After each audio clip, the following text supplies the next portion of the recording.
네, 이번 4.13 총선에서 여러 화제의 스타들이 탄생했습니다. 그중에서도 지역주의 장벽을 뛰어넘은 주인공을 모셨습니다. 여권의 불모지, 호남에서 지역구 재선에 성공한 새누리당 이정현 의원 스튜디오에 나오셨습니다. 어서 오십시오. 네, 그동안 여기저기 언론 인터뷰 바쁘실 텐데 이렇게 시간 내주셔서 정말 감사합니다.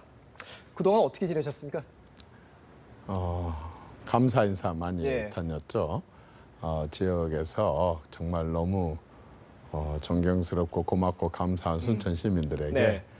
많은 곳을 다니면서 인사를 드렸고, 또 선거 전에 제가 1년 8개월 동안 했었던 광장 토크도 네. 계속했고, 또 간담회도 시작을 했고, 선거 때 공약했던 사안들에 대해서 그 사이에 벌써 그 중앙부처 관계자들하고 또 많은 회의와 검토 작업을 네. 했습니다. 이번 선거에서 가장 아무래도 관전 포인트, 언론에서 주목한 부분이 대구의 김부겸, 그리고 호남, 특히 전남의 이정현 이렇게 보도가 많이 됐습니다. 두 분이 서로 격려하는 사이로 저도 알고 있습니다. 이번에 두 분 다 좋은 소식을 받았는데 서로 어떻게 메시지 좀 주고 받으셨습니까?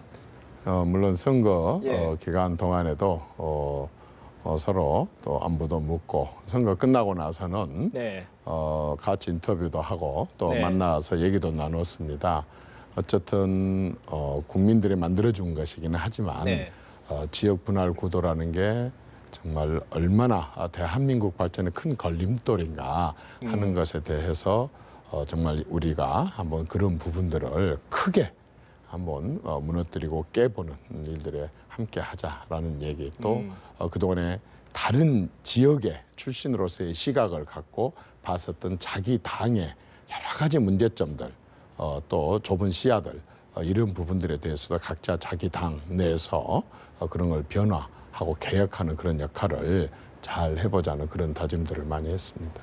아무래도 가장 관심이 여권으로서 굉장히 불모지인데 거기를 어떻게 뚫고 두 번이나 재선에 성공했겠느냐, 그 부분일 겁니다. 뭐가 제일 어려우셨습니까? 글쎄, 저는 23년 동안 네. 호남에서만 5번을 출마를 해서 21년 동안 떨어지고, 네. 그리고 최근에 이제 한 2년 동안 2번 당선이 됐습니다. 네. 그래서 저는 이미 그 전에 어려움을 많이 체험을 하고 겪었기 때문에 사실상 큰 어려움보다는 어쨌든 한번 진심으로 다가가서 모든 얘기를 하면 통하지 않겠느냐 하는 그런 심정으로 했는데, 역시 순천 시민들께서 저를 잘 받아주셨습니다. 어려움보다는 어쨌든 순천시 발전, 그리고 순천 시민들이 원하는 정치적인 정서, 이런 부분들을 구석구석 다니면서 파악하고 그렇게 하는데 오히려 보람이 있었고 즐거웠었습니다. 이번에 선거구가 조정되면서 고향이 곡성이지 않으십니까? 그렇습니다. 고향 곡성이 떨어져 나가고 어떻게 보면은 바로 옆 동네인 순천을 대상으로 지역구를 띄셨는데, 네. 가장 인상 깊었던 것이 미치도록 일하고 싶다 이렇게 외치셨어요. 좀 순천 유권자들이 많이 받아들인 것 같습니까? 제가 그냥 미치도록 일하고 예. 싶습니다라고 하면 그냥 국회의원 한번 해먹고 싶어서 저렇게까지 하나 이렇게 얘기할 수도 있겠죠. 그러나 지난 1년 8개월 동안 제가 보궐선거에 당선된 뒤에 네. 241번의 여수와 서울을 오가는 비행기를 타고 네. 지구 2바퀴를 도는 그러한 거리를 비행기를 타고 지역구에 내려가서, 심지어는 하루에 4번도 비행기를 타고 왔다 갔다 하기도 하면서 이제 주민들하고 막걸리 토크도 하고, 또 마을 회관에서 자고, 이장집에서 밥도 얻어 먹고, 절대로 저는 민원인을 오지 마라, 불러라, 그러면 네. 내가 가겠다, 문자만 넣고 전화만 해도 그 민원 현장을 제가 달려가겠습니다, 이렇게도 하고, 또 이제 보좌관들이, 비서관들이 바쁘다 보니까 이제 자꾸 커트를 하고 의원 안 만나줍니다. 그래서 제가 이제 순천 사람들이 좀 많이 놀러 나오는 호수공원 네. 풀밭에 토요일 날 오후 2시면 같은 시간에 같은 장소에 항상 가 있게 됩니다. 그러면 누구를 막론하고 이정현 국회의원과 얘기하고 싶어하는 사람들은 다 그리 오게 이렇게 해가지고 한 1년 동안 그렇게 광장 토크도 하고, 또 한 번씩 내려가면 1시간 이상씩을 자전거를 타면서 마을을 이렇게 구석구석을 돌면서 그때그때 마주치는 시민들하고 대화도 하고, 이렇게 하다가 보니까 사실상 많은 분들이 이제 그런 부분들을 이해를 해주고 이렇게 하다가 보니까 이정현이 정말 더 일하고 싶다고 하는 것만 이해가 간다. 그래 반쪽짜리였지. 온쪽짜리 4년을 한번 맡겨봐도 기대를 해볼 만하다. 그 사이에 많은 일들을 했고 참 어떤 어르신들은 80평생 이런 국회의원 처음 봤다라는 얘기를 할 정도로 또 어떤 분은 제 별명을 소부겸이라고 해요. 그래서 깜짝 놀라서 아이 대부겸이면 대부겸이지 왜 소부겸입니까? 웃으면서 그랬더니 소탈하고 부지런하고 겸손한 국회의원, 자전거 국회의원, 잠바 국회의원 이런 식으로 해서 저 별명을 소부겸이라고 이렇게 붙여주기도 했고 이렇게 하다가 보니까 어느 사이에 시민들하고 많은 공감대가 이루어져서 전국적으로 새누리당이 이렇게 힘든 상황에서도 제가 호남에서 다시 재선을 할 수 있었던 거 아닌가 싶습니다. 진심이 통하면 지역주의 장벽도 깨질 수 있다. 뭐 이런 의미로 저는 이해가 됩니다. 네네. 좀 따끔한 질문으로 돌려보겠습니다. 뭐 이번에 호남에서 굉장한 성과를 거두셨지만 당은 굉장히 어렵습니다. 당이 이렇게 참패한 원인 어디다고 보십니까? 어떻게 한 가지 원인이겠습니까? 전국의 많은 국민들이 강남에서 대구, 경북은 말할 것도 없고 부산, 경남, 울산에서 이렇게 많은 심판이 이루어지고 수도권에서는 더 큰 심판이 이루어지고 이렇게 할 때는 복합적인 것들이 많이 작용이 됐으리라고 봅니다.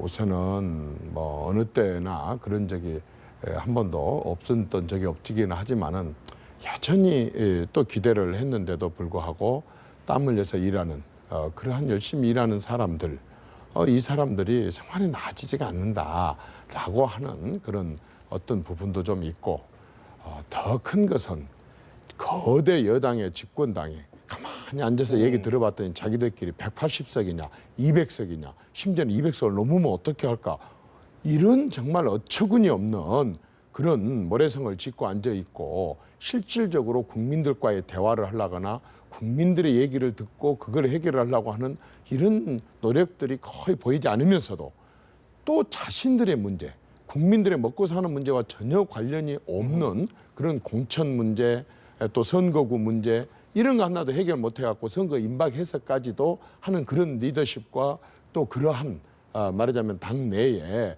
구성원들의 정말 능력들을 보고 정말 안 되겠다. 정말 당신들 안중에 당신들 눈에 국민들이 있느냐 국민들이 보이느냐 그래 주권자로서 국민에게 회초리 한번 맞아봐라 하고 이번에 아주 아프게 때린 것 같습니다. 오만했다. 오만에 대한 심판이다. 이렇게 해석해도 되겠습니까? 뭐 오만도 있고 교만도 있고 무능도 있고 또 어쨌든 국민들에 대한 정말 무시도 있었었고 복합적인 것이었다고 생각합니다. 네. 아무래도 이 부분이 최근에 이제 친박 책임론, 뭐 친박 비박 가리지 않고 누구나 모두가 책임이 있다라고 할 수 있을 텐데 그러다 보니까 이번에 원내대표 경선에서도 다시 개파 문제가 또 불거지는 걸 놓고 외부에서 좀 따가운 시선이 사실 없지 않습니다. 어떻게 좀 원내대표 경선판 어떻게 진행될 걸 보십니까? 뭐 소속 의원님들이 판단을 할 거니까 그것에 대해서는 제가 언급할 사안이 아니죠. 언급할 사안이 아니지만 저는 정말 선거가 끝나고 나서도 아직도 친박이다, 진박이다, 반박이다, 비박이다 이런 걸 입에 오르내리고 있거나 또 자신을 그렇게 분류해 가지고 거기에서 소외감을 느낀다든지 그래서 거기에서 소극적으로 한다든지 아니면 거기서 오만하고 교만하고 뭔가를 내세워서 힘을 발휘하려고 하는 사람들이 있다고 한다면 정말 정신 못 차린 사람들이죠. 네. 사실상 집권 여당이 하나가 돼서 화합을 하고 단합을 해서 국민들에게 어렵게 얻은 이런 집권 기회, 국민을 위해서 뭘 하겠다고 그렇게 많은 약속을 했었던 이러한 것들을 하나하나 실천해낸 것이 정말 도리 아니겠습니까? 여기서 친박이다 진박이다를 내세우고 그걸 강조를 했던 사람들은 정말 그 부분에 있어서 크게 반성하고 자숙하고 해야 됩니다. 그러나 한편으로 또 새누리당 안에 있으면서 나는 비박이고 나는 반박이다라고 하는 사람들 또한 달리 한번 생각을 해봐야 됩니다. 여기서 박이라는 것은 개인을 얘기를 한 게 아니라 사실 대통령이거든요. 그러면 집권 여당 새누리당 안에 있으면서 나는 반대통령이다. 나는 비대통령이다.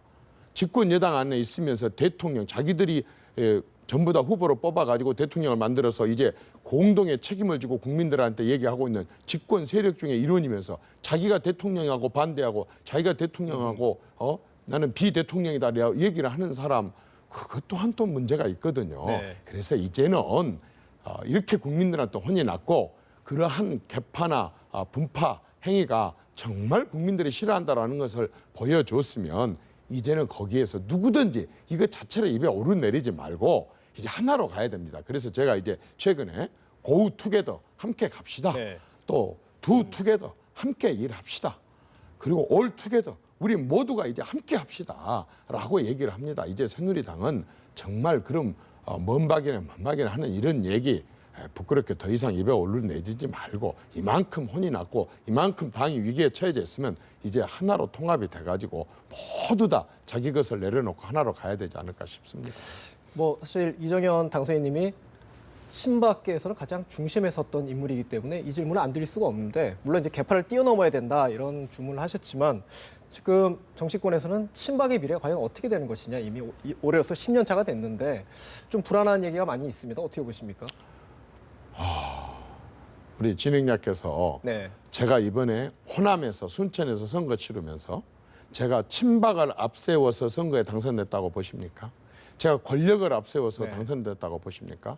아까도 소개를 했지만 온 몸을 던져서 1년 8개월 동안 정말 마을 구석구석을 다 찾아다니고 수백 건의 간담회를 네. 하고 사람들의 애로사항을 파악을 하고 그런 것들을 말하자면 하나라도 실현시키기 위해서 노력을 하면서 사람들에게 신뢰를 받았다고 저는 생각을 합니다. 제가 친박이어서 말하자면 무엇은 된다 안 된다 이렇게 얘기를 하는 것은 저는 적절하지 않다고 생각을 합니다. 대통령을 뽑아놓고 대통령과 함께 어쨌든 이 정부가 수임 맡은 5년 동안 국민들에게 약속했던 걸 하나하나 지켜가고 성공한 정부로 만들려고 하는 것이 저뿐만 아니고 우리 구성원 모두가 나아갈 일이지 이정현이는 대통령을 도와서 성공을 하려고 하는 사람이고 나는 그거 별로 돕지 않았다가 자랑입니까? 그건 저는 절대 자랑이라고 생각하지 않고 앞서도 말씀드렸다시피 이제는 친박이다, 반박이다, 비박이다라는 용어 자체가 없어져야지 친박의 운명이 친박이라는 용어 자체를 없앨 때 비로소 말하자면 저는 제대로 된 친박이고 그게 바로 비박과 반박을 넘어선 새누리당 구성원으로서 국민들에게 책임을 하는 것이지 자기는 비박이었고 반박이었으니까 만일의 경우에 대통령이 실패해서 국민이 불행해지고 대통령이 불행해지고 국가가 불행해지면 자기는 거기서 책임을 면할 수 있습니까? 절대 그렇게 가서는 안 되고 이제는 친박이다 뭐다 누구의 운명이라 할 것 없이 공동 운명체니까 함께 같이 해서 이제 남은 1년 10개월의 대통령의 임기를 약속했던 것들을 잘 실천해가지고 이것 때문에 우리한테 한 번 더 기회를 주십시오라고 그다음 정권 재창출을 하려고 하는 노력을 해야 된다 이렇게 생각을 합니다. 당권 도전 선언하신 게 그런 취지이십니까? 그보다는 뭐 물론 그런 점도 있는데 저는 당권 도전에 대해서는 이번에 선거 치루어지기 훨씬 전부터 많은 기자들에게 제 꿈을 얘기를 했었고 선거 출마하면서 출마 기자회견 때 내가 당선이 되면 당권 도전하겠다 네. 얘기를 했고 선거 기간 내내 얘기를 했습니다. 제가 그렇게 얘기를 했었던 것은 솔직히 제가 정치를 한 지 33년이 됐습니다. 지금 국회의원을 3선째 하고 있고 또 청와대 수석을 2번을 하고 있고 네. 집권당의 최고위원을 또 2번을 지금 하고 있고 예결위원을 6번을 하고 있습니다. 6번이나 하셨어요. 제가 이 정도의 경험과 경륜과 안목을 갖고 있으면서도 새누리당의 주 지지 기반이 아닌 곳 출신으로서 네. 새누리당 대부분이 갖고 있는 시각보다 훨씬 더 소외되고 보지 못했던 부분의 시각까지를 제 체험을 통해서 알고 있는 사람이기 때문에 저 같은 사람이 새누리당 말하자면 당 대표가 된다고 한다면 그동안에 새누리당이 잘 보지 못했었던 부분들 또 소홀히 했었던 사람들과 지역들 문제들에까지도 속속들이 제가 알고 있기 때문에 그런 부분들을 이제 리더십을 발휘해서 새누리당이 말 그대로 전국 정당 또 말 그대로 정책 정당으로 그리고 생산적인 정치를 이끌어낼 수 있는 것으로 새누리당을 내가 바꿀 수 있는 문제점도 정확하게 알고 있고 그리고 어떤 방향으로 가야 된다는 것도 분명하게 인식을 하고 있기 때문에 저 같은 사람이 새누리당을 한번 새롭게 완전히 한번 변신을 시켜보겠다 하는 그런 의지와 의도를 갖고 제가 당권에 한번 도전을 하겠다라고 하는 제 포부를 얘기를 한 거입니다. 이정현 의원님이면 뭐 친박계 핵심, 뭐 청와대 지금 2번 수석 지냈다고 말씀하셨는데 역시나 뭐 정무수석, 홍보수석 핵심 요직을 두루 지내셨는데 과연 집권 여당의 대표가 되시면 청와대의 쓴소리나 수평적 당청 관계는 조금 어렵지 않겠냐 이런 지적도 나올 수 있습니다. 어떻게 대응하시겠습니까? 정반대입니다.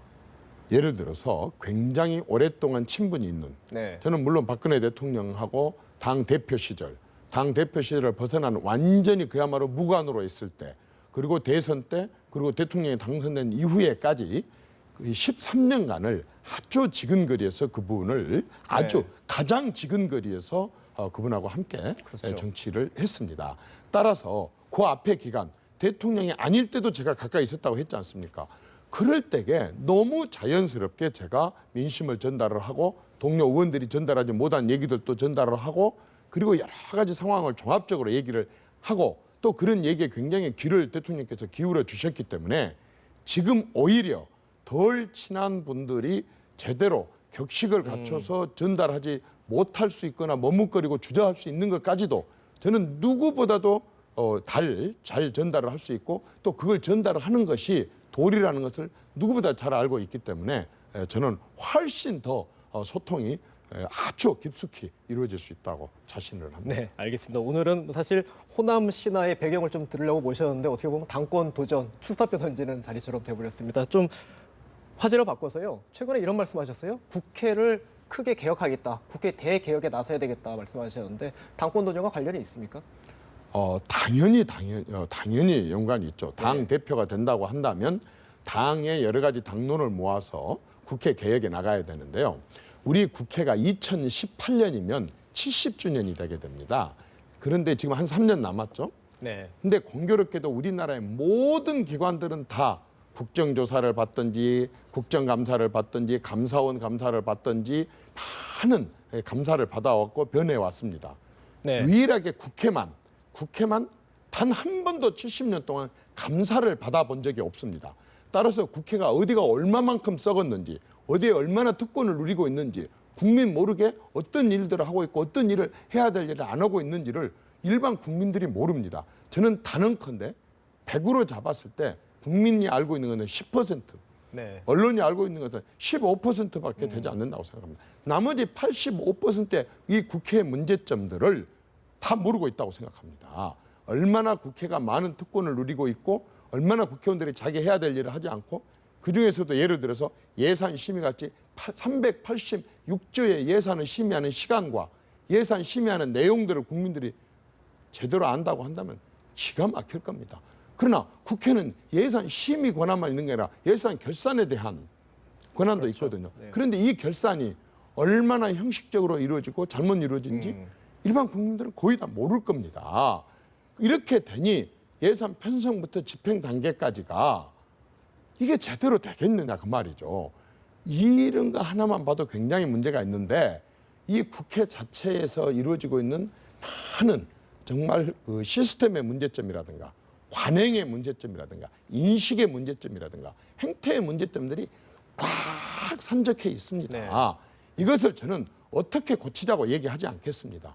저는 이 3년 중에 1년만 정말 국회에 대한 감사가 이루어졌으면 좋겠어요. 어떤 식으로? 감사원의 감사를 아닙니다. 그것 갖고는 안 됩니다. 네. 감사원조차도 국회에서 여러 가지로 통계를 받고 국회 불려와서 말하자면 국정감사나 질의 대상이 되기 때문에 그분들조차도 국회에 대해서만은 다른 기관의 한 것에 비해서 훨씬 솜방망이죠. 형식적이고 수박 거달기가 될 수밖에 없습니다.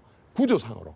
따라서 저는 단 1년만 70년 중에 단 1년만 예. 정말 일반 국민 대표들로 구성된 사람들이 속속들이 이 국회에 대해서 한번 거꾸로 감사를 한번 했으면 좋겠습니다.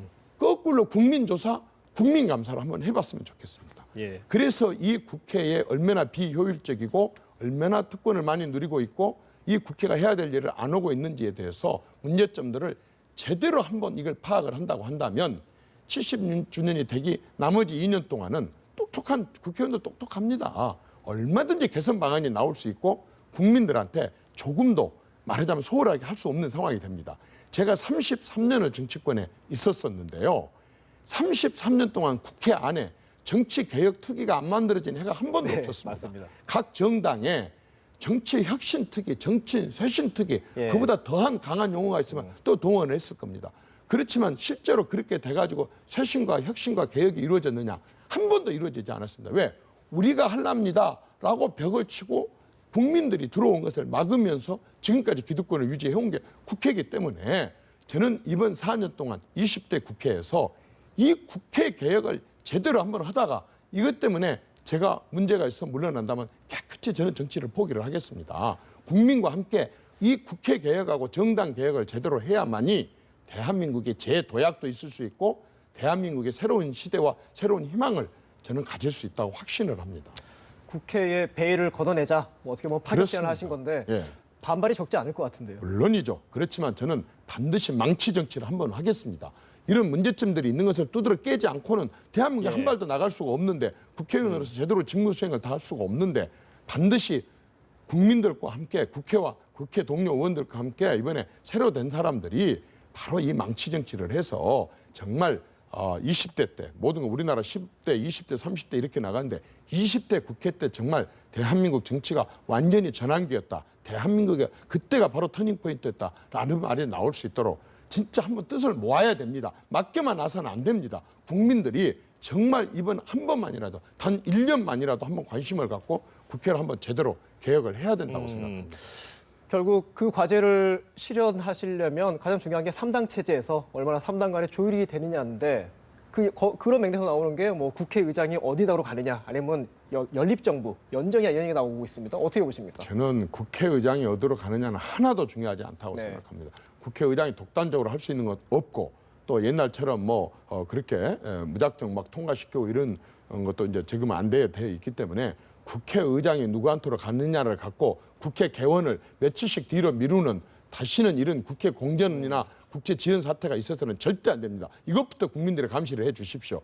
저희 당에서도 제일 최다선 의원인 우리 서청원 대표가 전 대표께서 저희 국회의장에 연연하지 않는다고 분명하게 본인 입으로 선언을 했기 네. 때문에 이제 하나 내려놨거든요. 그래서 모두가 내려놓는 어떤 게 합리적이고 이렇게 국회 개혁을 할 수 있는 걸 찾아야 되고 연정이나 또 이런 부분들은요. 적절하지가 않습니다. 이 의원 내각제에서는 연정이 기본이고 연정을 안 하는 게 더 이상하지만 의원 내각제가 아닌 대통령 중심 이제 국가를 이렇게 오랫동안 해온 국민들한테 익숙한 이런 상황 속에서 국민이 부여하지 않은 권력을 누구하고 나눠 갖고 누구하고 나눠 먹습니까? 권력은 국민으로부터 나온다고 했는데 그렇게 가져온 권력을 갖고 싶어 하거나 국민들로부터 말고 아까 연합이나 연정을 통해서 권력을 갖고 싶어 하거나 네. 권력을 준다고 하는 것은 이건 완전히 권력 절도죠.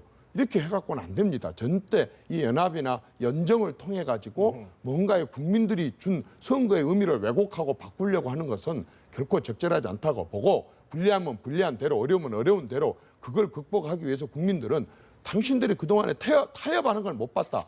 합의하고 협의하는 걸 못 봤다. 협치하는 걸 못 봤으니 이번에 우리가 이렇게 한번 말을 해줘 봤으니 당신들도 합의하고 또 협의하고 하는 이런 과정을 거쳐라. 대화와 타협에 대한 국민들의 명령에 어렵더라도 지금까지 3번 만났다는 것을 30번을 만나는 한이 있더라도 그런 노력을 통해서 제대로 된 네. 국민들이 마련해준 정치 발전 기회, 정치 혁신 기회를 제대로 살려야 된다고 봅니다. 개헌 전에 연정론은 좀 성급하다. 결국 협치부터 해야 된다. 그건 맞지가 않습니다. 성급이 아니라 그렇게 가서는 안 됩니다. 국민들의 권력을 주지 않았는데 어떻게 정치권이 서로 연합을 해갖고 권력을 나눠갔습니까? 그건 맞지 않다고 봅니다. 네, 알겠습니다. 오늘 대담 여기까지 나누도록 하겠습니다. 지금까지 새누리당 이정현 의원이었습니다. 네, 고맙습니다. 감사합니다.